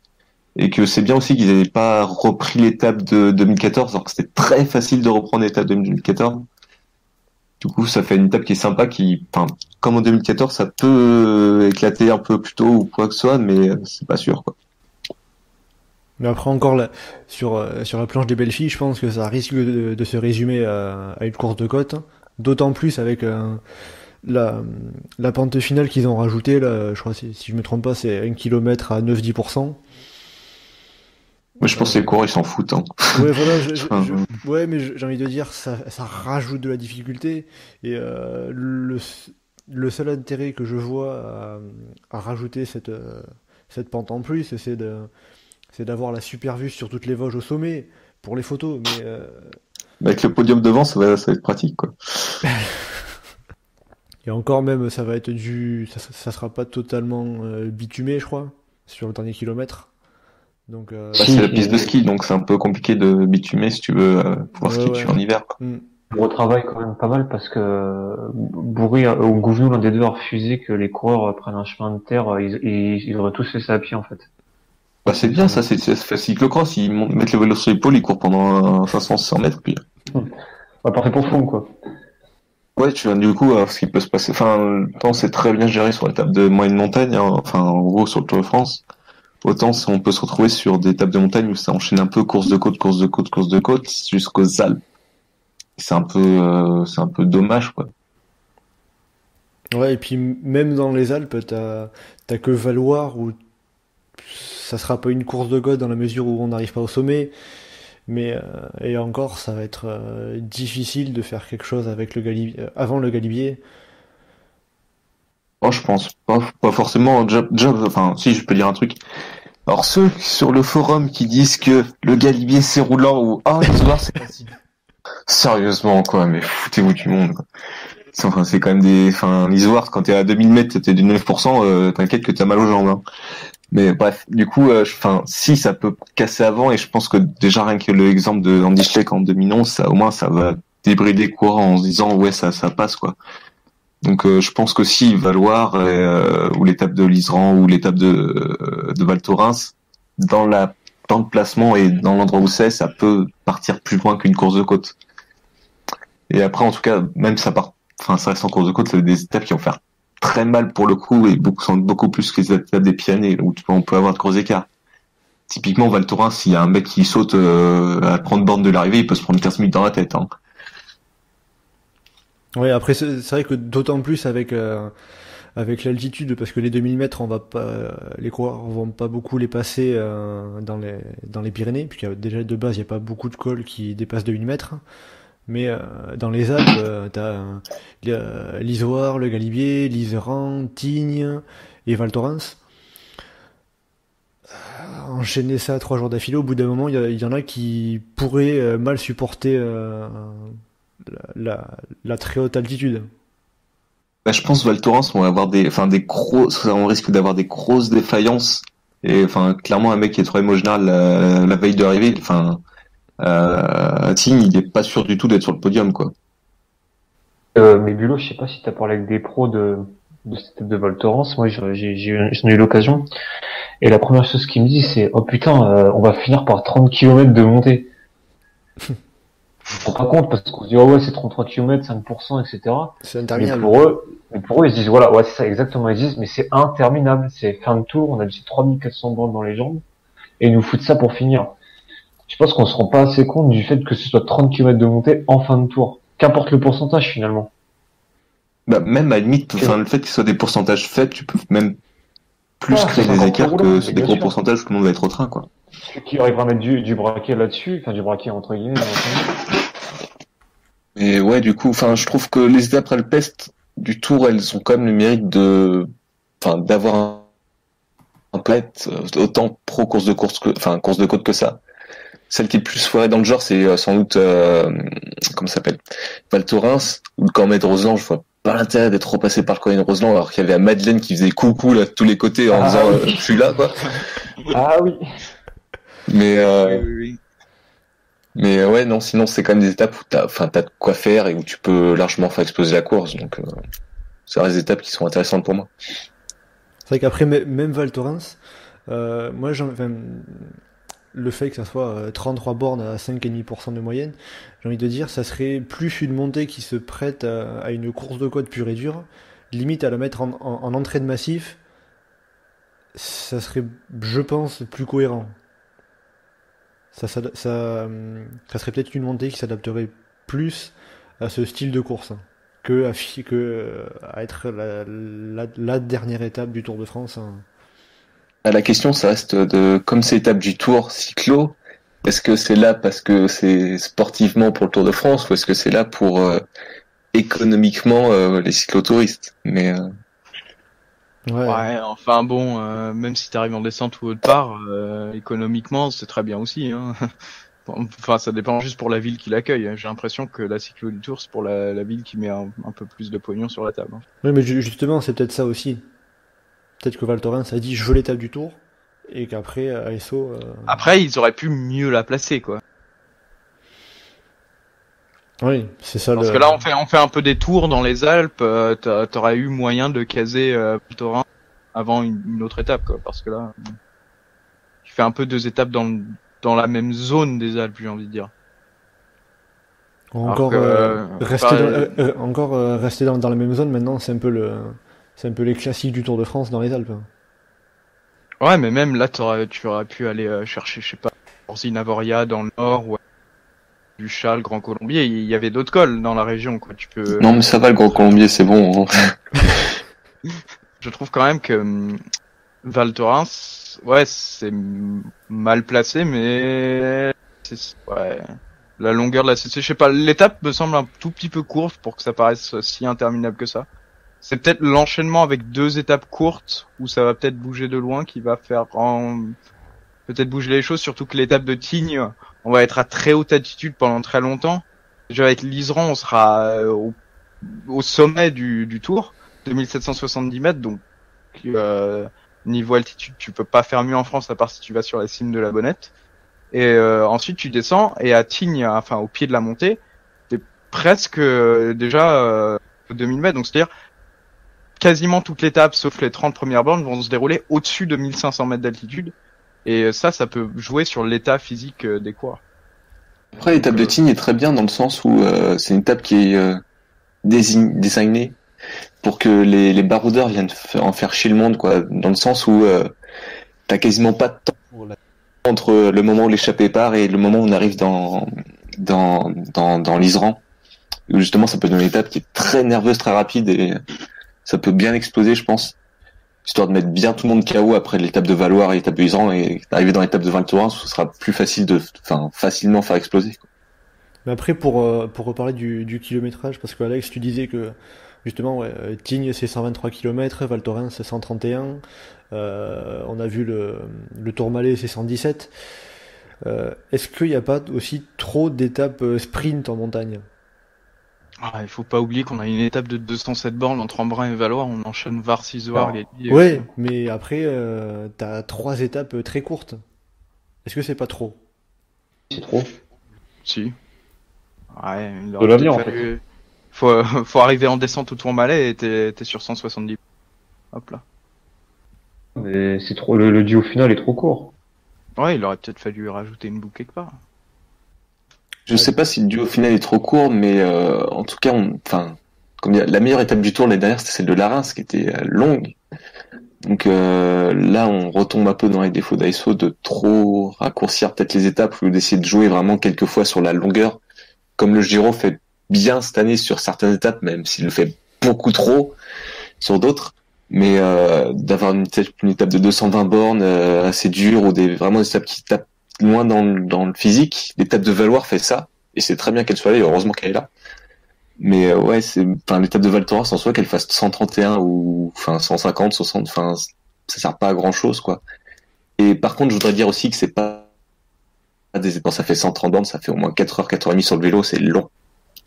Après, je disais ça dans la mesure où c'est plus court que ce qu'on a l'habitude de voir. Voilà, Pour des pros, on tape pas dans l'endurance, mais après, faut pas oublier ce qu'ils se sont tapés avant aussi, et il y a déjà fatigué là, donc ça sert pas grand chose d'en rajouter par-dessus non plus. À part pour risquer que les corps bougent pas, parce qu'ils sont tellement claqués qu'ils attendent la fin, quoi. En comparaison, le Giro, sur leurs étapes, les fins des étapes, à chaque fois, donc la 3e semaine, les étapes de montagne et de plat d'ailleurs, 226 bornes, 180, 220, 151, 193. Donc ça va faire mal aux jambes, même si c'est des courses de côte. Ouais, le Giro, il n'y a pas de courte étape, mis à part Courmayeur qui fait 131 km. Mais si tu fais la moyenne des 7 étapes du Giro en montagne, c'est 173 km. L'étape de montagne du Tour, c'est 160. Donc finalement, il n'y a que 13 km d'écart. C'est sûr que si tu fais 13 x 7, ça commence à faire beaucoup. Ça fait 91, mais ça reste quand même assez vite, quoi. Enfin, ça fait une étape en plus, carrément. Ça fait presque... 71 km, 91 km. Ouais. Une demi. Ouais, une demi, mais enfin, sur une mini-étape, 97 km, ça peut se faire, hein. Enfin, le Portel l'année dernière, c'est 65 bornes, hein. D'accord, sauf que le Giro fait déjà une étape de 8 km, ils font 2 étapes totalement plates. Faut aussi voir ça, en fait, ils peuvent se permettre de faire un peu plus long. Mais ils se permettent. Comme c'est à la fin qu'ils enchaînent, c'est un peu contre-productif, quoi. En gros, l'étape du San Carlo, qu'elle fasse 131 ou 180, ça serait la même chose. Après, t'as l'étape du Cavia Mortirolo qui arrive à Ponte di Legno, qui est très bien, justement, dans les 226, parce que c'est l'étape monstre, quoi. C'est genre, c'est quoi cette étape de fou? Mais par contre, après que la dernière étape, elle fasse 193, et que t'enchaînes encore 4 cols dans les Dolomites et tout, surtout que les montées sont, t'as l'avant-dernière montée qui est très, très roulante, et après t'as une longue descente jusqu'à la dernière montée. Comme il dit Wings, ça risque d'être une course de côte, parce que les coureurs, ils vont arriver claqués. L'étape qui fait 190 bornes, tu sais que t'arrives en côte, t'attends la dernière montée, quoi. Parce que sinon, t'as peur d'exploser en route. Il y a un moment où il faudrait quand même qu'ils équilibrent, et ils équilibrent pas du tout, quoi. Le Giro, ça reste la course avec le plus de divertissement sur les dernières années. C'est le grand tour le plus intéressant sur les dernières années. Ouais, c'est parce que la Sky y est pas, quoi. Ils étaient pas passionnés. En vrai, c'est un vrai argument. Je pense que si la Sky n'était pas sur le tour serait bien mieux. Ce n'est que mon opinion. Ça ne concerne que moi. Mais si la Sky n'était pas sur le Tour de France, on aurait un tour beaucoup plus ouvert et beaucoup plus intéressant. Ouais, c'est possible. Après, il y aurait probablement une autre équipe qui ferait le même job que fait la Sky actuellement. Ouais, mais moins, tu vois. En 2014, par exemple, bien que le Tour était pas oufissime, il n'y avait pas vraiment d'équipe qui arrivait à contrôler. En même temps, Astana, ils s'en foutaient de contrôler pour Nibali. Il était 3 jambes au-dessus. Ah, et maintenant, tu imagines ça et tu le places dans ce contexte-là. Mais après, en tout cas, ouais, c'est sûr que j'ai envie de dire que le Giro, mis à part l'étape de Courmayeur avec le San Carlo et l'étape de Ponte di Legno avec Gavia et Mortirolo, mis à part ces deux étapes, c'est décevant, quoi, la montagne. C'est mal foutu, Après, enfin, mal, déjà, il y a mal ces deux pensé, étapes. peut-être, hein. Déjà, il y a ces deux étapes qui ont, enfin, une vraie gueule et qui utilisent très bien des cols qui sont ultra durs, quoi. Le Col San Carlo, enfin, c'est un peu comme le Mont du Chat en France, sauf que c'est plus concentré sur le début et c'est un peu plus irrégulier. Ça fait très très très mal. Je vais monter en vélo, donc je peux le dire, ça fait très très mal. Mais après, t'as le Gavia Mortirolo aussi, c'est un enchaînement de fou, quoi. Donc, je pense que t'as vraiment ces deux étapes-là qui sont très bien, qui sont bien placées dans la course, qui jouent vraiment bien leur rôle, qui ont des beaux finishes, qui justement finissent pas au sommet de la dernière grosse difficulté, ou même juste en bas de la descente, qui ont des finales un peu plus intéressants. Avec le Mortirolo, c'est assez traditionnel de finir à Prical, on finit ailleurs, mais ça revient au même, quoi. Mais c'est vrai qu'après, quand tu vois les deux étapes de milieu de dernière semaine là, à Anterselva et puis à San Martino là, enfin, elles sont dégueulasses. Enfin, qu'est-ce que c'est que ces trucs, quoi. Heureusement que t'as l'étape de plat au milieu pour rééquilibrer, mais enfin, c'est à partir du moment où t'as eu les grosses étapes de montagne pour faire le ménage et faire les écarts et me permettre un peu de se détacher. Tu sais pas pourquoi t'as besoin d'encore rajouter des courses de côte, alors enfin, a priori c'est peut-être des écarts avant, ou une dernière montagne hyper dure, où t'es même pas sûr que les mecs vont attaquer, où ça a pas donné comme cette année sur l'étape du Giro qui suivait le Finestre, où ça a tendu les dernières montées, quoi. Ouais, ces deux étapes, on va dire, elles ont rien à faire là dans cette forme, quoi. Mais sur la 20e étape du Giro, surtout, il y a une manière très simple de rendre l'étape beaucoup plus intéressante, c'est que tu coupes l'étape à 180 bornes et t'arrives à Ponte Utira. T'as l'enchaînement du Passo Mangen et du Passo Roll. C'est un enchaînement très sympathique et tu t'arrêtes là et c'est bon. Et là, tu t'exposes à une vraie belle dernière étape. Mais ils l'ont pas fait, ils ont décidé d'avoir leur petit mont inutile sur la fin qui va bien faire chier tout le monde. Il y a aussi bien les téléspectateurs que les coureurs. Donc voilà.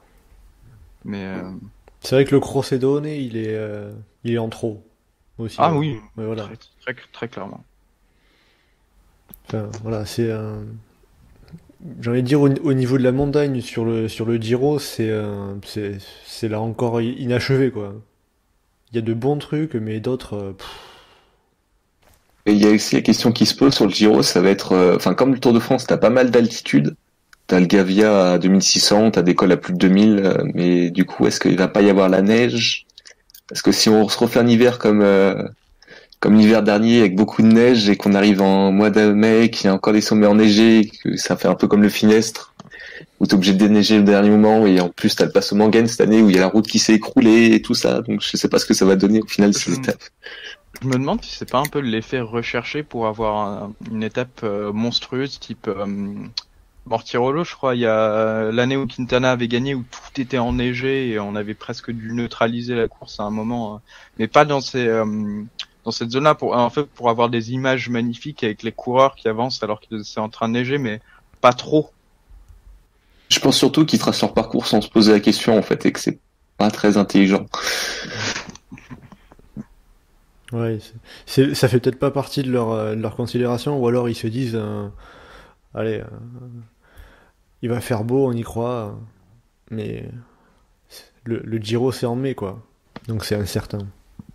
Et puis même ces étapes-là, c'est fin mai, hein. Ça laisse quand même du temps.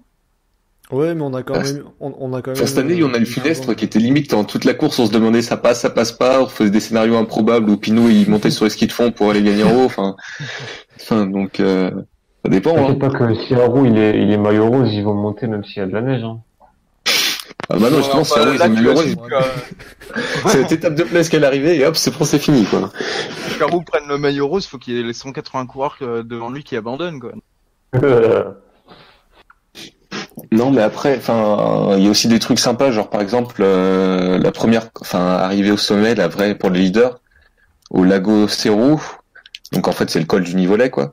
Voilà. Du coup, ça donne des paysages super sympas et tout, enfin avec les lacs, et ça. Donc ça, il y a des trucs qui vont chercher où ils innovent un peu, donc ça c'est cool. Mais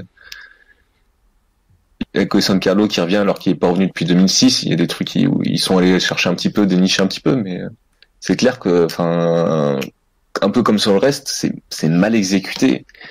T'as la pauvre étape de Pinero, le Montoto qui a un super col qui est bien dur, qui a des beaux pourcentages, mais il est passé à 30 bornes de l'arrivée avant toutes les étapes de montagne. Mais qu'est-ce que les coureurs ils vont aller y faire, quoi? Ouais, j'ai l'impression qu'ils ont essayé de reproduire l'étape du Mont du Chat, du Critérium du Dauphiné, du Tour de France, enfin pas du Tour de France parce que c'était un enchaînement de difficultés, mais du Critérium du Dauphiné où ils avaient placé le Mont du Chat. Sauf que le problème c'est que le Mont du Chat, on avait même pas 5-6 km pour arriver à Chambéry, tandis que là on en a 30 jusqu'à Pinerolo, donc oui, c'est sûr que ça risque pas de bouger très fort, ou alors il faut être courageux. Ouais, c'est peut-être plus le placement dans le schéma global de la course qui fait que l'étape est gâchée, quoi. Parce que avant toutes les étapes de montagne, faudrait être, j'ai envie de dire, limite fou pour vouloir sortir et aller se taper les 20 bornes de plat jusqu'à Pinerolo, quoi. Chance qu'il se passe quoi que ce soit, ouais. Ouais, donc classifié pour baroudeur, c'est bon, c'est fait. Ouais, si la descente, Déjà, les mettre en si la descente est périlleuse, on va avoir Maurik et Nico Dens, et puis ça va être à l'arrivée. Bah, Maurik peut être maillot rose pendant un bon moment, hein, s'il Ah, ça, oui. se démerde bien. Les étapes qui lui conviennent pas mal, il peut aller jouer sa carte, enfin, il suffit qu'il arrive à prendre une petite échappée au bon moment, un bon jour, et puis après, Enfin, 35 bornes de chrono pour Maurice, les gars. oh, il se démerde. Ouais, il va visiter le bus. C'est le Giro, de toute façon, il part avant la pluie, enfin, il pleut pendant tout le début de course, et puis lui, après, il arrive, il pleut plus, et il gagne, voilà. Non, mais sinon, enfin, en fait, je trouve que ce soit le Giro, que ce soit le Tour, c'est un peu la même chose, c'est que il y a c'est un peu bordélique, c'est pas forcément bien foutu. Il y a le Giro qui offre plus de garanties, je trouve, sur ces étapes du San Carlo di Mortirolo, pour avoir des écarts et des grimpeurs qui se dégagent et tout ça. Mais dans les deux cas, ce qui est intéressant, c'est que c'est un peu beaucoup plus que je trouve que les dernières années du Giro en 2007 ou en 2018, où t'avais de la montagne qui était vraiment faiblarde, quoi. 2018, t'avais l'étape du Finesse qui sauvait la montagne, mais sinon c'était vraiment faible. 2017, pareil, t'avais une ou deux étapes un peu intéressantes, mais c'était je parlais de l'étape du Finesse, je parle de l'étape, hein, je parle pas de ce qui s'est passé, hein, mais Ouais, non, mais Cervinia derrière, c'était quand même du lourd. Ils avaient enchaîné 3 cols ultra durs, hein, filé. C'était pas mal. ouais, mais c'est un peu nul, tu finis sur une course de côte parce que t'enchaînes, et Ouais. puis c'est, Mais je veux dire, c'était pas de la gnognotte côté montagne. Non, mais je veux dire, ouais, mais enfin, Prato Nevoso où ils étaient à 100%, c'était pas ouf. C'est vrai qu'on peut dire que encore le Tour, c'est peut-être un peu moins bien au niveau de la montagne que cette année. Autant le Giro, c'est mieux parcouru, sans dire mieux exploité, mais il y a plus de montagnes en tout cas que ce qu'on a eu. il y a plus de la vraie montagne déjà que ce qu'on a eu les dernières années en général, quoi, sur le Giro. Voilà, on peut dire ça. Ouais. Et en conclusion, en fait, les deux grands tours, que ce soit le Tour de France ou le Giro d'Italia, sont meilleurs que leurs homologues de l'année dernière. Sur le papier, en tout cas. Le Tour de France. Le Tour, ça se discute en ouais, fait. ça se discute. Le Giro, début est mieux. le Giro, je pense que là-dessus on va tomber d'accord. Mais le Tour de France, ça se discute. Cette année, il y a eu la première semaine très chiante, mais après la montagne était quand même plutôt pas mal. Et surtout la fin avec notamment la Reims qui était très bien trouvée et qu'on retrouve pas sur le parcours du Tour 2019. Il se passera pas du tout la même chose sur Val Thorens, donc Oui, non, je suis un peu plus déçu. C'est un scénario, mais au niveau du Tour de France, c'est quand même l'enchaînement avec une étape de plat, une étape compliquée, une étape de plat, une étape compliquée sur le Tour de France. Avant, on avait eu 3 étapes de plat, 2 étapes compliquées, puis 3 étapes de plat, etc. Ça y est, après c'est sûr que c'est mieux réparti. Ça c'est le point positif aussi. Après, tu le vois bien cette année avec le Giro, où même si t'as une ou deux étapes intéressantes comme celle où Chavez il explose et t'as une course toute la journée ou des trucs comme ça, où l'étape du Finestre a tellement focalisé le truc que les gens disent la course était géniale et tout, alors qu'elle était quand même assez molle, même si Yates il dynamisait un peu. Et le truc c'est que c'est pas sûr que pour la mémoire collective, on va dire, j'ai besoin d'avoir une course intéressante en première semaine pour avoir un truc dont les gens disent c'était vachement bien, quoi. Ouais, c'est compliqué à gérer ce ressenti parce que d'autant plus même sur le Giro, comme j'avais dit, on peut avoir un parcours pourri et quelque chose qui finit très bien. Alors du coup, pour enchaîner, pour finir là-dessus, je vais vous demander les deux principaux coureurs français sur les grands tours, Romain Bardet et Thibaut Pinot. Pierre Roland. Pierre Roland, tu penses qu'il peut gagner le tour Ou Giro? Lille. Déjà, Pierre Roland, est-ce qu'il va pouvoir participer au Tour de France? Ça va être la question aussi. Hein. Il sera équipier pour Brian Cocard. Ouais. Avec Arthur Vichot et la bande de Vital Concept Airbnb Hotel, je crois. Ouais, c'est ça. Ouais. Non, Vital Concept. Ah oui, BNB. Non, oui, c'est ma blague est tombée à l'eau. Donc... ouais, donc du coup, est-ce que vous pensez quel grand tour serait le plus adapté pour Thibaut Pinot et pour Romain Bardet? Est-ce que ça serait plutôt le Tour de France que Romain Bardet a fait ces dernières années, alors qu'il a jamais fait le Giro, ou est-ce que c'est le Tour d'Italie que Thibaut Pinot a fait ces 2 dernières années et qu'il a dit vouloir délaisser entre guillemets au profit du Tour de France? Le Tour de France pour les deux. Au niveau du parcours, si on parle que du parcours, si on parle pas de l'aspect mental, de l'histoire récente des deux coureurs, le Tour de France leur sied mieux. Quand bien même, je pense qu'AG2R risque de se prendre un gros tir sur le contrat long par équipe. Comme cette année, encore ça pourrait, s'ils arrivent à avoir moins d'emmerdes, ils perdront moins de temps, mais bon. En effet, sauf que si la FDJ sera bien mieux armée qu'AG2R pour le contrat long par équipe. Ça oui. Puis, le parcours avec très peu d'arrivées en descente, ça convient parfaitement à Pinot qui sera sur cette heure également pendant 2 jours. Je pense que les deux doivent s'aligner une nouvelle fois sur le Tour de France. Le Giro, ça convient pas forcément à Bardet qui en plus n'a pas une très grande expérience des courses italiennes. Finalement, il connaît le Tour de Lombardie, mais le Tour d'Émilie, il a très peu brillé dessus. L'Estrade Bianche, c'est à part, c'est pas vraiment une course comme les autres. Donc je pense que ce sera pas la bonne année pour tenter le Giro pour Bardet. Alex, toi tu dirais pareil le Tour pour les deux? Ouais, rien à ajouter, je pense qu'Adrien a un peu près tout dit là sur le coup. Seule chose que j'ajouterais peut-être, c'est que j'ai un peu peur pour Pinot avec les courses de côte en fin de tour, parce que à chaque fois qu'il y a une course de côte, Pinot il se rate. Donc j'ai juste un peu peur sur comme la Volta. Mais comme Volta, c'est ça. Tu sais très bien ce que je savais dire quand il joue vraiment le général, on va dire. S'il joue le général, j'ai peur pour lui. S'il joue pas le général, s'il joue pour aller gagner les étapes, je me ferai pas trop de soucis. Mais surtout en fin de tour comme ça, je me demande si on va pas avoir droit à un Giro 2018 bis où il craque complètement et à Val Thorens on a droit à Thibaut Pinot qui se fait sauter le caisson et le Tour de France pour les deux. Il y a moins de courses locaux sur le Tour, donc allez hop. Johan était du même avis, d'autant plus avec Bardet qui voit l'étape du 14 juillet arriver chez lui à Brioude. Moi, je pense qu'en trajectoire de carrière, Bardet ferait mieux d'aller faire le Giro et partir sur le Tour en chasseur d'étapes. Dans le sens où le Giro, là, Bardet, en mine de rien, c'est un coureur qui est très endurant et qui se passe très bien les grosses étapes. Donc, je pense que le côté très montagneux de fin de Giro, c'est quelque chose qu'il peut parfaitement gérer, qu'il peut parfaitement encaisser, et que lui, contrairement à Pinot, passerait très bien la première partie chiante. Enfin, beaucoup mieux que Pinot, je pense. Pinot, clairement, le Giro, là, sur lui, cette année, il y a trop d'étapes où il va se faire chier, il va se concentrer, ça va pas marcher, quoi. Alors que le Tour de France très dynamique, c'est vraiment un truc sur lequel Pinot va vraiment accrocher. Donc, Pinot, clairement, sur le Tour. Bardet, je pense qu'il pourrait tenter le Giro et tenter autre chose. Après, le Tour lui convient très très bien, il y a pas de, c'est sûr, quoi. Et sinon, pour Pinot, sur les étapes de montagne à altitude et la fin difficile, je pense, au contraire, je trouve que c'est bien pro Pinot Dans le sens, pour moi, c'est un coureur qui passe bien l'altitude, qui a pas de problème avec ça et qui Ah, on va a être vu très ça à bien. Cervinia, hein. C'est pas l'altitude qui lui a posé problème, hein. Euh, C'était autre chose quand même, hein. Ça serait étonnant au Finestre, il était bien en altitude, hein.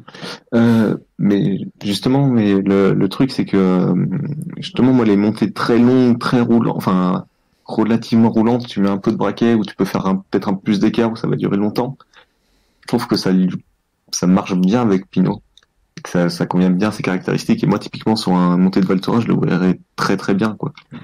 Donc, ouais, pour moi, Pinot clairement sur le tour. Enfin, surtout, enfin, si ça passe chez lui, quoi. Bardet, je trouve que je trouve qu'on pourrait faire différemment. C'est vrai que le tour est certainement plus favorable à Pinot qu'à Bardet, dans l'ensemble. Donc Pinot sur le tour. D'autant plus que là, pour le coup, avec les 11 premiers jours tout plat, enfin, ou presque, Démarre sera très bien sur le Giro, ça certainement. Mais Bardet, Romain Bardet, après, j'ai du mal à savoir s'il y a un des deux grands tours qui lui irait mieux que l'autre. J'ai un peu de mal à me positionner là-dessus. Voilà. Après, bon, il partira sur le tour parce qu'il y a personne pour aller sur le tour à sa place. Mais ouais, pour Romain Bardet, je suis partagé, on va dire. Mais de toute façon, AG2R laissera jamais Romain Bardet partir sur le Giro tant qu'ils n'ont pas un leader de rechange pour le Tour. Tant que Pierre Latour n'aura pas montré un truc vraiment bien. Ouais, peut-être l'an prochain. En 2020. Après, il y a aussi le fait que Romain Bardet, il aura peut-être plus de mal à sortir des super performances sur le Giro que sur le Tour. Quand on voit comment il arrive à bonifier toute la pression qui est autour de lui, le fait d'être autant attendu sur le Tour de France, ça peut être un point positif pour lui, autant que ça a pu freiner un petit peu Pinot. Bon, et bien sinon, sur le parcours du Giro et du Tour, il me semble qu'on a à peu près tout dit. On a parcouru les 21 étapes, voilà, en analysant un petit peu le parcours, ce qui pourrait s'y passer plus ou moins.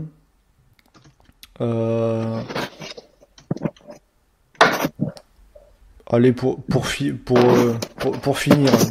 le petit mot de la fin, je vais vous demander qu'est-ce que vous préférez entre Giro et Tour au niveau du parcours pour l'an prochain. Et puis, comme ça, on pourra s'arrêter là-dessus. Adrien, t'es plus emballé par le parcours du Tour de France ou le parcours du Giro? Première semaine du Tour de France et rien d'autre. Ouais, un grand tour d'une semaine. Ah, c'est ça. Une belle première semaine du Tour et puis la Volta fera bien mieux, j'en suis certain. Niveau course de côte, ils sont pas mal non plus. Ah, mais cette année, je sens qu'ils vont faire un vrai parcours bien différent, un très beau parcours avec plein d'arrivées en descente, des pavés. Ça, c'est dans un autre monde. Et toi, du coup, Alex, tu préfères quoi? Tu préfères le Tour ou tu préfères le Giro? Ouais, on va dire que je préfère le Tour. Allez, hop. Même si avec 2 courses de côte en moins et 2 arrivées de descente en plus, ça aurait été mieux, mais allez, on peut pas tout avoir le.